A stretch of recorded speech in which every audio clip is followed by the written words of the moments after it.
Price Lord. சர்ச்சுக்கு போயிட்டுருக்கோம். So இன்றைக்கி எங்களுக்கு வந்து சமையல் ஊழியம் இருக்குது. சமையல் ஊழியம்னா என்னென்னா, சர்ச்சில் வந்து ஃபுட்டு ப்ரிப்பேர் பண்ணி அதை வந்து நம்ம சாப்பாடு கொடுக்குறோம். கொடுத்ததுக்கப்புறம் எல்லோரும் சாப்பிட்டு அவங்களுக்கு விருப்பமான பணத்தை கொடுப்பாங்க. அந்த பணத்தை வந்து நம்ம டொனேஷனாக அப்பா அம்மா இல்லாத பிள்ளைங்களுக்கு, படிக்க முடியாமல் கஷ்டப்படுற பிள்ளைங்களுக்கு அனுப்புகிறோம். ஆனால் நான் இன்றைக்கி என்ன தெரியுமா சமைக்க போகிறேன்?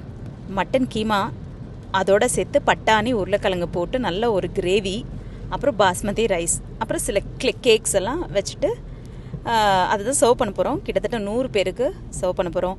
நான் உங்களுக்கு கிச்சன்லேருந்து என்ன சமைச்சிருக்கேன், இன்றைக்கி அவுட்புட் என்னென்னு நான் உங்களுக்கு காட்டுறேன். வீடியோ மறக்காமல் பாருங்கள்.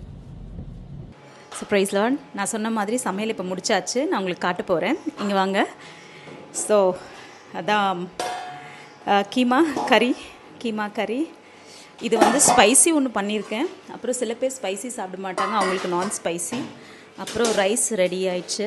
இது இல்லாமல் அங்கே கேக்ஸ். Bless you.